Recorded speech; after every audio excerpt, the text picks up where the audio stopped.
Hi everyone, welcome to my channel, or welcome back to my channel. If you don't know me, my name is Victoria. You can call me Vic, and today I'm super excited to start episode 1 of my new series, Weyward 101, on this channel. So my goal for this series is pretty much to just provide a series of videos that cover some of the more foundational topics, or really kind of like beginner level topics of witchcraft, the videos that I wish I would have had access to when I was first starting out on my witchcraft journey. And of course, with this being episode 1, I have to start with the most basic of basics, which in my opinion is cleansing. Now, starting off with, what is cleansing? Great question, glad you asked. Cleansing is the process of energetically purifying a space, object, or a person. When it comes to cleansing, you can cleanse out any type of energy. It doesn't have to be negative, it doesn't have to be stagnant.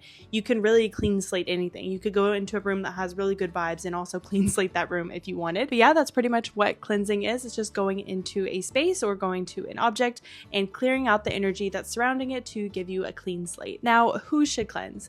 In my opinion, I don't think that only witches or only spiritual people or people with an occult practice should cleanse. I really think cleansing is open for everybody. And in fact, I think many of us have practiced forms of cleansing throughout our lives without us even realizing that we were doing it. It's something that just kind of came intuitively to us. Now that you know the what and the who, you might be wondering, why should you cleanse in the first place? I'm imagining, unless you have been raised in a witchcraft practice or a very spiritual household, you likely have not cleansed before, at least consciously. So you might be thinking, why should I start now? As we go through our day-to-day lives, as we go out of our house and we interact with different people and we go to different places and we touch different objects, we interact with various different types of energy. Every place we go to carries its own energy. Every person we interact with has their own energy. Even the objects that we interact with, it has its own energy attached to it. And a lot of the times the energy of a place or a person or an object is influenced by the energies that it has previously been around. So especially if you were going out into the public where you were going to be around people you're not familiar with, you're going to be touching objects that you don't know the history of, going to places that you have no control of the history of, you are more than likely going to be encountering a lot of different types of energy. That energy does tend to cling to us a bit. Every time we go to a new place or we interact with a person or we pick up an object, a little bit of that person or place or object's energy will cling to us. And what's important to know about this is that the energy that we tend to pick up on when we go about our lives, it's not always negative. Some of it might be negative, but it's not necessarily negative. The problem is that it's just not your energy. It may not be the intention or the vibes that you are wanting to carry with you throughout the rest of your day or as you go about your day-to-day tasks. And as this energy clings to us, it can affect us.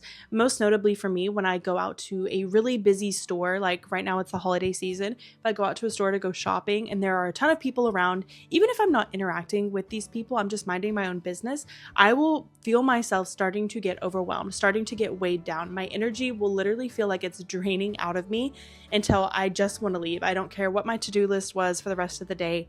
I don't care if I had something really excited planned. I literally just don't want to do anything. And that is a lot of times for me, that is that energy from all these other people that even if I'm not touching them, even if I'm not interacting with them, being in close proximity to them is enough for that energy to kind of cling on to me. And I can feel it just weigh me down, make me really tired. I think the way that we feel energy, the way that energy affects us can be different from person to person. For me, it makes me feel really heavy, really tired, really unmotivated. But for other people, it could make you feel really anxious or it could make you really irritable. Some people might not even notice it that much at all. If you're not that sensitive to energies, then you may not even notice the interaction of other people's energies quite yet. But I definitely think if you're someone like myself who's a little bit more sensitive, it's super noticeable. And if you are going on the path of witchcraft, eventually you will learn to become more sensitive to energies, and it will become way more apparent that you are coming into contact with these outside energies. And that leads us to the why of cleansing. Why cleanse? Because we want to get rid of these energies that are sticking onto us all the time. Cleansing offers us a way to clear out this energy, to give us a fresh start, a clean slate. Think of it as if you go throughout your entire day, you're accumulating germs, dirt, dust, whatever. At the end of the day, you just take a shower to become clean again. That's basically what it is. Cleansing is like an energetic shower, gives you a clean slate so that you don't have this excess unwanted energy on you. Now, moving on to when should we cleanse? Now, something to note, when I was first getting into my witchcraft practice, I really stressed out about how often I should be cleansing. I would see a lot of creators online and they would be cleansing on a super regular basis. Some people are telling me you should cleanse every week, every month, you should be doing a little something every day. And for me and my brain, that did not make sense. It was really hard for me to commit to cleansing that often, especially when I'd lived my whole life without ever cleansing and never had an issue before. I just really struggled and felt guilty that I wasn't cleansing often enough. But as I have grown in my practice, as I've spent more time in my practice, I can now tell you confidently, there is no set amount of times that you should be cleansing. There is no set schedule that you should be cleansing. And if somebody is telling you that, then they're being a little controlling, honestly, because everyone's practice is going to be different. In my opinion, you will know when you need to cleanse. As you get further in your practice or as you live your life, times will come about when it will be apparent that you need to cleanse. And if you don't feel that need to beforehand, then you might not have to. Now, if you're someone that enjoys cleansing and that's just part of your routine, something you like the habit of, then by all means, go ahead and do it. But if you're like me and it seems kind of like a chore a lot of times, then cleansing isn't necessary for you to do on a set schedule. You can just go by a case-by-case basis whenever you feel that it needs. So with that being said, really the only time that you should have to cleanse is when you feel the need to do a reset on yourself or a person, object, place, energetically. If you're not feeling that need, if there is no reason to, then you don't have to. There is not a set amount of times you should be cleansing in a week or a month or a year. It is all up to you and your personal practice. Now, sometimes when you might want to cleanse, I would say anytime the energy feels off, if you're kind of feeling off, maybe you're going through a string of bad luck, if you walk into a place and the energy feels kind of off, if you just bought an object from a thrift store and something about it feels off, you should probably cleanse. Another time you might want to cleanse is when you are going into a new space. For example, if you're moving into a new apartment or a new house, you might want to cleanse the space before you move everything in, just to clean out any lingering energy that might be there from anyone that's been there previously, whether that is previous tenants, people that have come in cleaning. You know, you don't know the history of a location and you're going to spend a lot of your time there. It would benefit you to cleanse that space beforehand. Another time that you might want to cleanse is when something negative has just happened. Good example of this is, let's say you have a family gathering and you walk into a room and you can just tell that an argument just occurred. No one's currently arguing anymore, but there's tension. It feels heavy. You can just tell something negative happened. This would be a fantastic time to cleanse. Once everyone's out of that space, cleansing that room will clear out the energy, get rid of the negativity from that argument. Perfect example of when you might want to cleanse. Another good example is if you go through a breakup or something really negative happens in your life and you feel really weighed down by the negative effects of that, that would be a great time to cleanse yourself and your space. And a more witchcraft specific example of when you would want to cleanse is before doing a spell. So typically when we are wanting to do spell work, we are wanting to control the energy that goes into a spell. We are wanting to control the intent that we are putting into our spell. So typically, and a way to better control the energy, to better control the environment that the spell is being practiced in, we want to cleanse our tools, ourselves, and the space that we are casting the spell in. That way we're kind of clean slating it. It's before we want to start the project, we want to make sure that we don't have a dirty workspace. We want to make sure everything is energetically clean. And so oftentimes a lot of practitioners will cleanse their tools, themselves, and their space before they cast a spell. This just kind of ensures that there's nothing that maybe will counteract the spell or maybe just make us off a little bit when we're trying to focus. It's really, personal preference. I do know some people who choose not to cleanse before a spell, but I find that it is kind of good spiritual hygiene just to do that. Now, I will say the exception with that is if you are doing a baneful working. Can do a different video on this, but with baneful workings, you would not want to cleanse because you would want to keep that messy, dirty energy, especially any energy that's related to anger or negativity, because you can actually utilize that in the baneful working to your benefit. So keep that in mind, but that is another reason that you might want to cleanse. Cleansing is really my base level, ground level for any time I'm having a problem in a spiritual witchcraft energetic sense.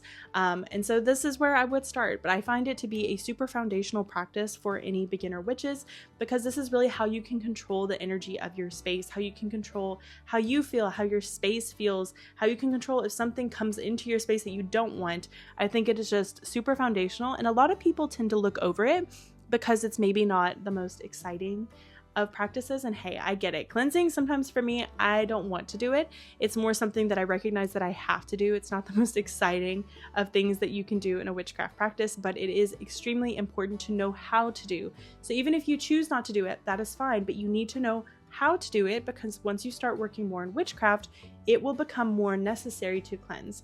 I would say the average person, when they're not, working with energies, they're just living their normal life, they probably won't find the need to cleanse all that often. The average person, I feel like, maybe won't need it that directly, but when you are working with energies, when you are practicing witchcraft, when you are casting spells, you are messing with a lot of energies, you are changing a lot of things, you are putting out a bright light in the energetic world, and I just find that it becomes a little bit more necessary to cleanse when you are doing this kind of working, just because you're stirring things up a little bit. And with that, we are going to go into the how we cleanse section of this video. Now, there are many different ways to cleanse, and that is something that I love about cleansing, is that it's not just one way to do it. There's so many different ways to do it. Now, before diving into the different methods of cleansing, I did just want to make a note that oftentimes we need to pay attention to the types of herbs that we are using in our methods of cleansing.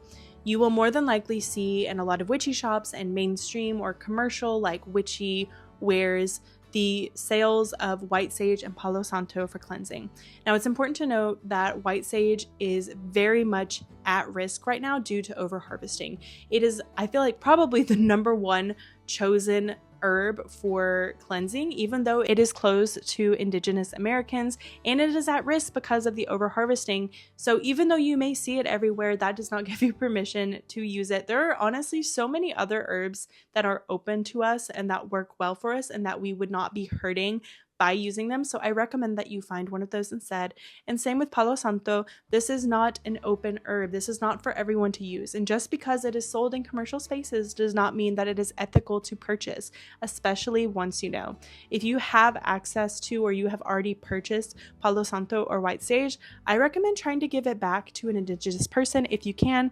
And if not, then consider burying it in the earth. You cannot ethically use these herbs when they are not ethically sourced. And I did want to note that there are so many other varieties of sage that you can use that are not white sage. So if you are very partial to sage, tons of options available for you. You can even just get, garden sage, the sage you find in grocery stores. Even that would work. But I did want to make a note that although sage is kind of the one that everyone thinks of when it comes to cleansing, the one you see in scary movies, sage is very much like bleach energetically. It wipes out everything. It wipes out the good, it wipes out the bad, it wipes out absolutely everything.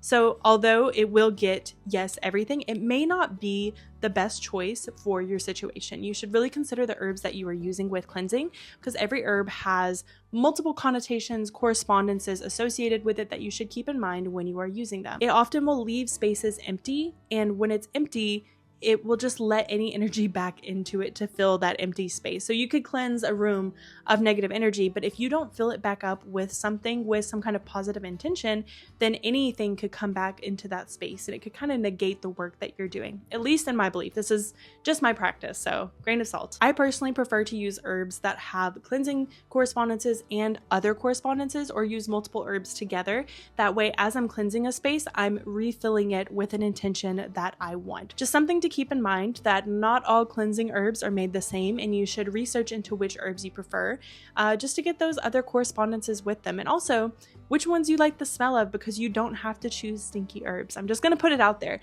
When an herb stinks, it doesn't make it more effective. You can choose nice smelling herbs to burn in your house. With that being said, I'm going to move into the first method of cleansing, which is probably the most well-known, most popular method, and that is smoke cleansing. There are really two main options I tend to see when it comes to smoke cleansing, and that is incense and herb bundles. Really, herb bundles are the ones you tend to see a lot, I'd say, in horror movies, where it's a bundle of dried herbs. You light it on fire, you wave it around, and the smoke is what cleanses. And with incense sticks, it's just kind of a more compact, concentrated form, and a little bit more controlled, in my opinion, and a little bit easier to use also, in my opinion, than herb bundles. Now, the method of smoke cleansing, so you will take either your incense or your herb bundle and you will light it on fire. I typically will let it, stay with the actual flame on for a few seconds just to make sure that it's really caught, and then you will blow it out. When you blow it out, your incense or your herb bundle will start to have the smoke come out, and that smoke is what you will use for cleansing. So typically, if you were going to be cleansing yourself or a person, I take the smoke and I circle it around my body from head to toe. And usually if I'm doing it for myself, I'll kind of just do it until I feel better. And same with another person, you could just do it until it feels right. I tend to say a mantra as I do it as well. I might say something like, I cleanse myself of any unwanted energy, and just repeat that as I let the smoke, kind of circle my body. You could also say a prayer if you have a specific prayer. You could focus your intention mentally without saying anything. You could do visualization to visualize the smoke, cleansing yourself as you pass it around your body. Many different ways you can do this. Some people don't do any of that at all. They just see the smoke as kind of doing its work without them putting any thought into it. But I personally like to add that intentional aspect to it, and I'll just say my mantra over and over of I cleanse myself of any unwanted energy. Very similar process when it comes to cleansing an object. You would circle that object with the smoke from your incense or herb bundle, making sure that the smoke is actually covering it. And again, I like to say my mantra, but you can choose whatever works for you. Now, when it comes to cleansing a space, it can be a little bit different. So the first thing I want to bring up is whether you should open windows and doors. If you are not familiar, there is a little bit of a debate in the occult community on whether you should open windows and doors when you cleanse a space. For those that think that you should open a window or a door, the logic goes that you need to give an exit pathway for the energy that you are cleansing out. If you don't give it a way to exit, then it's just going to be trapped in the space you're cleansing with nowhere to go and kind of defeat the purpose. The people that don't believe that you should have to open a window or door, they think you should just be able to cleanse without opening anything. Typically, the thought pattern goes that if the energy is able to enter into a space without a door open or a window open, then it should be able to exit the space without a door or a window open. Really, there is no right or wrong answer when it comes to whether you should open a window or door. It's just whatever feels right to you. For my personal practice, sometimes I open one and sometimes I don't. It really just kind of depends. I personally like letting the fresh air in. I feel like that kind of adds to the good energy of cleansing a space, but it's not necessary. If it's too cold outside or too hot outside, I won't open it, and I think that's perfectly fine. So you can try both methods, see what feels right to you, and then go from there. Now, when you are cleansing a space, traditionally it is best to go from the back of the space to the front of the space, so the back of the house to the front of the house, and if you have a multi-story building, to go from the upper floors to the bottom floors. So keep that in mind when you are cleansing.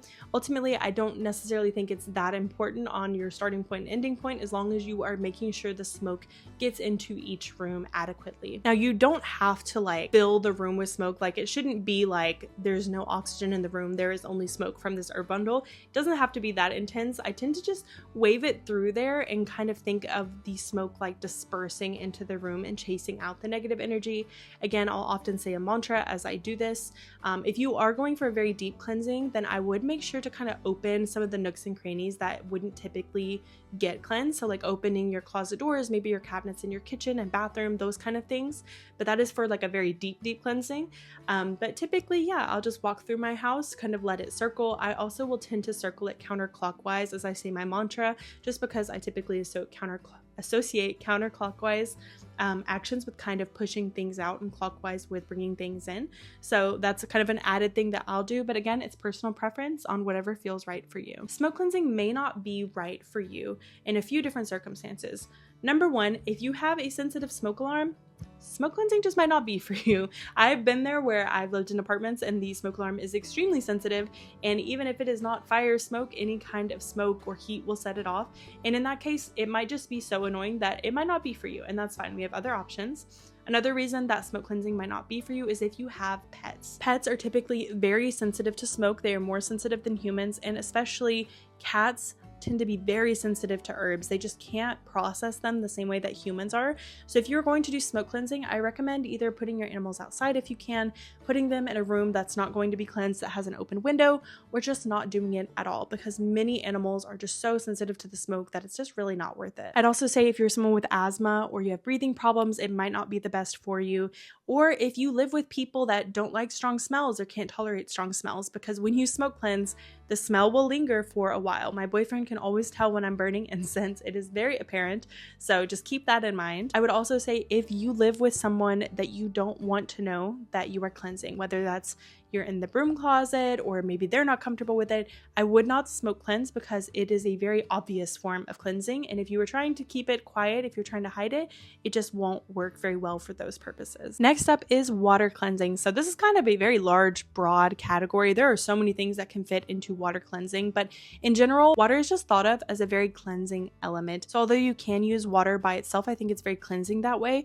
Usually a good way to kind of boost that is adding salt to the water, blessing the water to to make it holy water, or adding herbs that are cleansing or have other intentions to the water to kind of boost its potency. So very similar to smoke cleansing, you could make a spray, just mix some water with salt or with herbs or oils, whichever you prefer, put in a spray bottle and either spray the object or the person with it, or go around to the area spraying it, and that can act as a cleansing method. You could also make a wash where you either wash the object or person in it, or you can even make floor washes. I've even seen people get like sprigs of an herb, usually like rosemary or pine, and they'll, dunk it into water, like salt water, herb water, holy water, and then they'll kind of flick the sprig of the herb around their house or at an object or a person. That is another valid method of cleansing as well. One of my absolute favorite ways of cleansing when I've had a really bad day is taking a cleansing bath.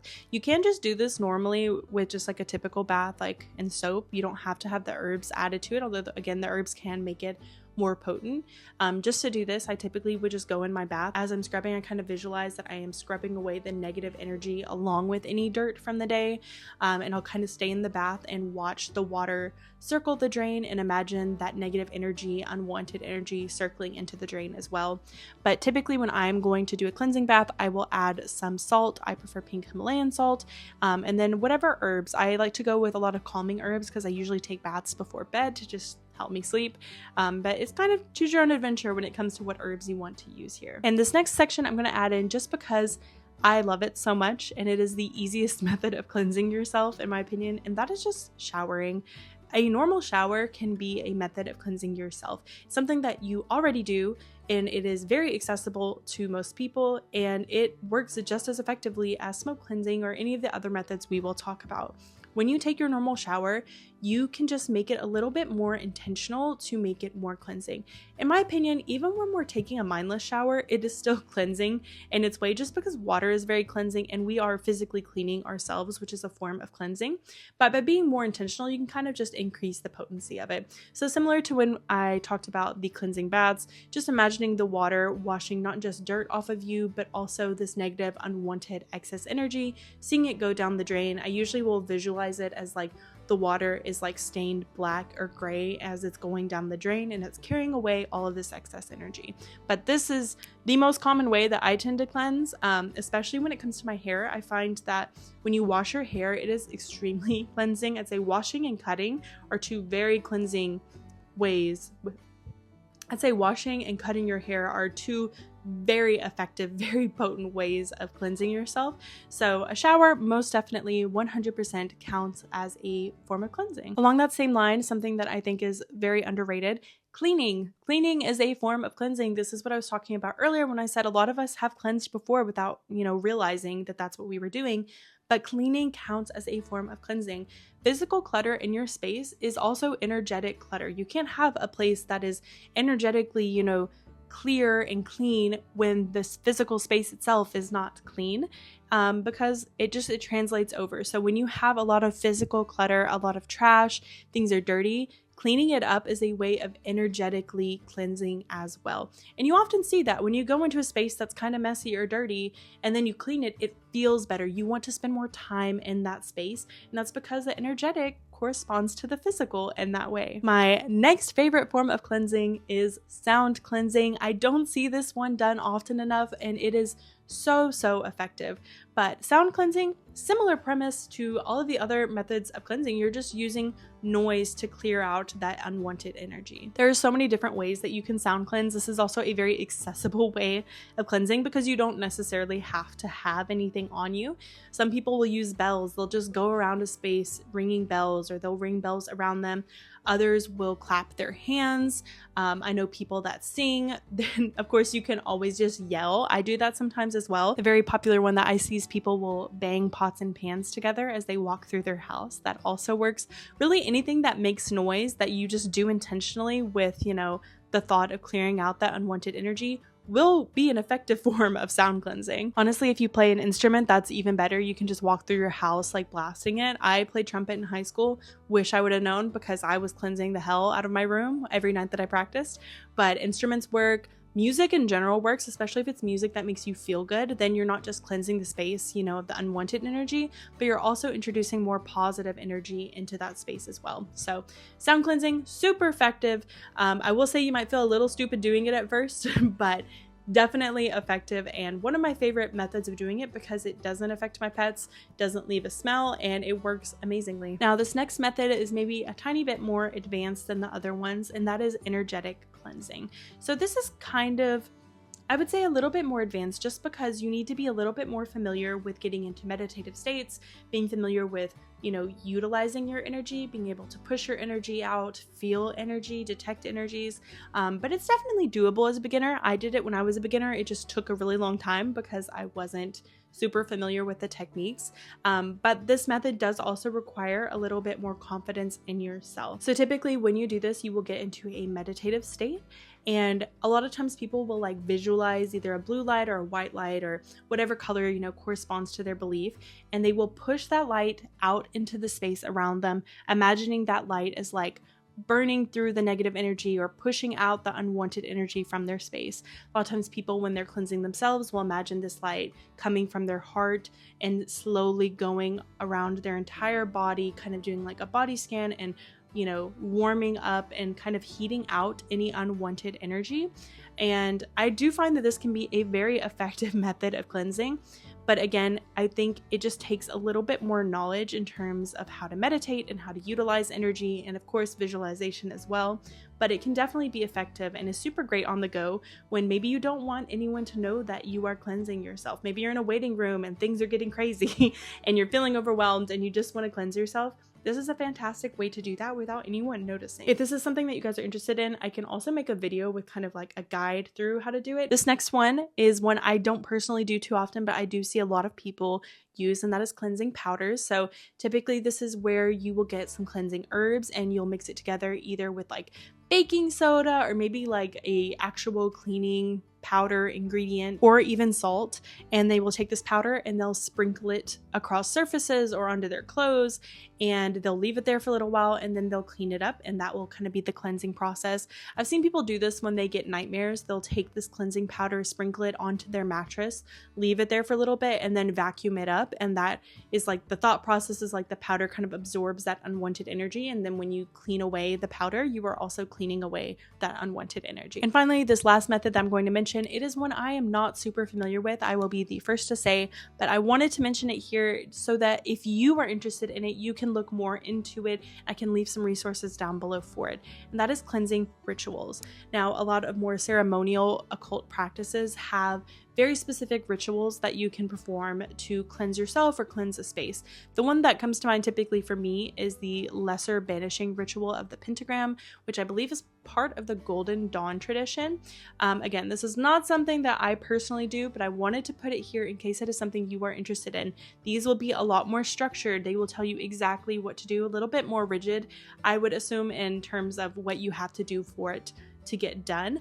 But I have heard it is extremely effective. So if you are interested in that, I will leave some resources to some creators that I admire down below and just some resources about the ritual itself. But this is definitely an option for cleansing as well. It just goes more of the ceremonial magician route. With that, that is all of the methods of cleansing. I do want you to keep in mind that practice makes perfect when it comes to all of these foundational witchcraft skills.